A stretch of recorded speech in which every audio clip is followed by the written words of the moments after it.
Hello students, welcome to Biozone classes.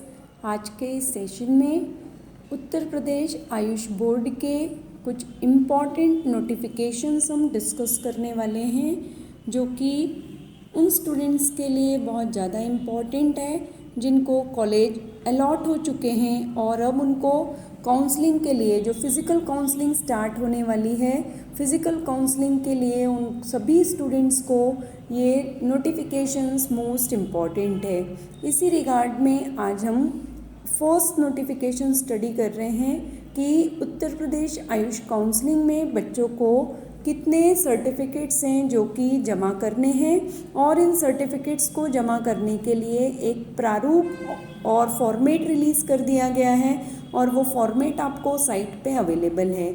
आप format देख पा रहे हैं। इसमें आपको आवेदन पत्र की कॉपी, जो भी आपने डिमांड ड्राफ्ट नेशनल बैंक के थ्रू बनाया है, गवर्नमेंट के लिए 10,000 और प्राइवेट कॉलेज के लिए 50,000 का बनाना था वो।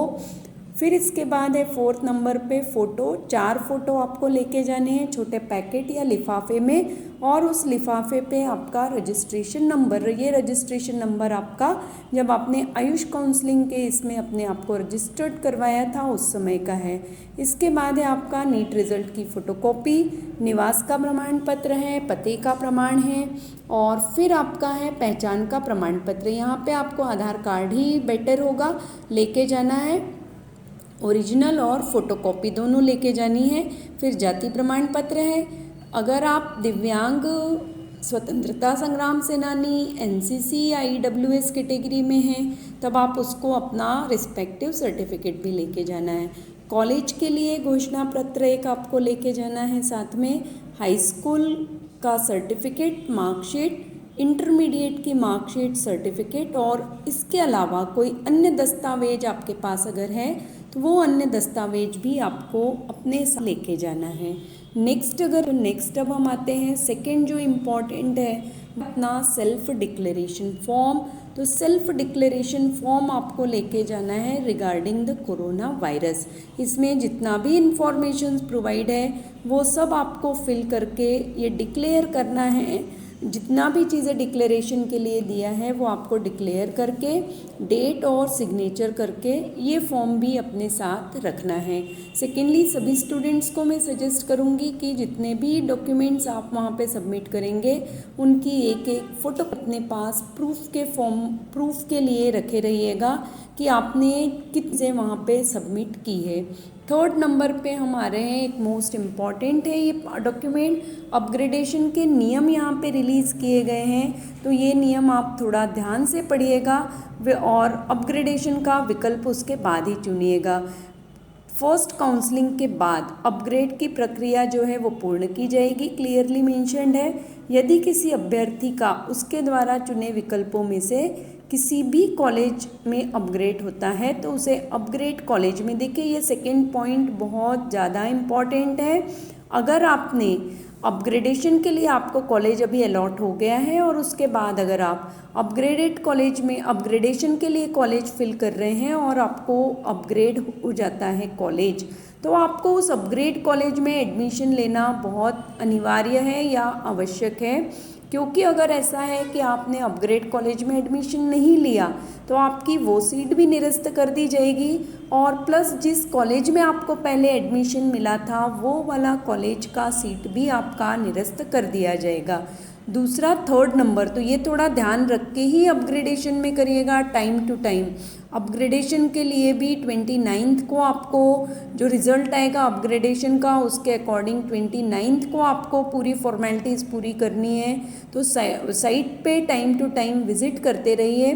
थर्ड नंबर पे अभ्यर्थी के ऊर्ध्वाधर एवं क्षैतिज आरक्षण के आधार पर ही अपग्रेड होगा। नेक्स्ट है आपका कॉलेज में नियत समय में प्रवेश न लेने पे, मान लीजिए आपका जो टाइमिंग दिया है अपग्रेड कॉलेज में उस समय तक अगर आपने प्रवेश नहीं लिया तो अभ्यर्थी दोनों सीटों पर आपका आवेदन निरस्त किया जाएगा। दोनों सीट्स का मीनिंग है कि पहले जो कॉलेज आपको अलॉट हुआ है और अब जो आपको अलॉट हुआ है अपग्रेडेशन के बाद, दोनों पर ही आपका ऑटोमेटिकली जो रजिस्ट्रेशन है या जो आपका दावा होगा उस सीट पर वो निरस्त कर दिया जाएगा।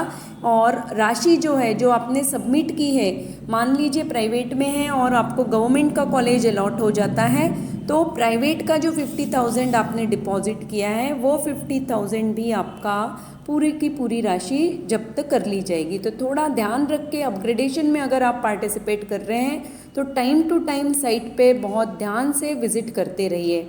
अपग्रेड की प्रक्रिया, फोर्थ पॉइंट फिर इम्पॉर्टेंट है, समझिएगा इसको।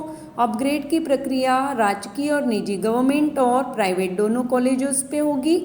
और जिन स्टूडेंट्स ने पहली काउंसलिंग द्वारा विकल्प से आवंटित सीटें, मतलब ऐसे स्टूडेंट जिनको पहली काउंसलिंग से सीट आवंटित नहीं हो पाई है, उन्होंने भी अगर विकल्प के अनुसार अपग्रेड करने का अवसर दिया गया है, तो मान लीजिए आपको फर्स्ट राउंड में निजी कॉलेज के लिए आपने किया है, सेकेंड राउंड में आपको राजकीय कॉलेज में या गवर्नमेंट कॉलेज में अपग्रेडेशन होता है, तो जो भी स्टूडेंट जिसको गवर्नमेंट कॉलेज में अपग्रेड हुआ है उसकी केवल उस 50,000 में से 10,000 रुपीज़ फ़ीस गवर्नमेंट कॉलेज के लिए जमा कर ली जाएगी। और जो 40,000 रुपीज़ आपकी फ़ीस होगी वो आपको आपके बैंक खाते में या बैंक अकाउंट में रिटर्न कर दी जाएगी। तो फीस से related number of students queries कर रहे हैं, किसी भी तरह से घबराने की ज़रूरत नहीं है। अगर आपको कॉलेज अलॉट नहीं होता है तो फीस आपकी आपके अकाउंट में रिटर्न हो जाती है। फिर हमारे कि निजी कॉलेज में प्रवेशित अभ्यर्थी को अपग्रेड द्वारा सीट का आवंटन न होने की दिशा में पूर्व आवंटित सीट के सापेक्ष ही कॉलेज में एडमिशन अभ्यर्थी से लिया गया पूर्ण शुल्क वापस करना होगा। तो ये थोड़ा ध्यान से पढ़िएगा, समझ में आ जाएगा आप लोगों को। बट जो सेकेंड और थर्ड पॉइंट है, यहाँ पे सेकेंड पॉइंट है, फोर्थ पॉइंट है और फिफ्थ पॉइंट बहुत इम्पॉर्टेंट है। इन सबको थोड़ा आप ध्यान से पढ़ना है। तो ये तीन एक इम्पॉर्टेंट अपडेट थे आज के आपके। और फिर उसके बाद आपको एक घोषणा पत्र भी अपग्रेडेशन फॉर्म के साथ लेके जाना है। बार बार फिर कहूँगी, जितने भी डॉक्यूमेंट्स आप वहाँ पे काउंसलिंग के समय, फिज़िकल काउंसलिंग में फिज़िकल डॉक्यूमेंटेशन के समय आप जाकर सबमिट करेंगे, उन सभी डॉक्यूमेंट्स की कॉपी अपने साथ रखिएगा।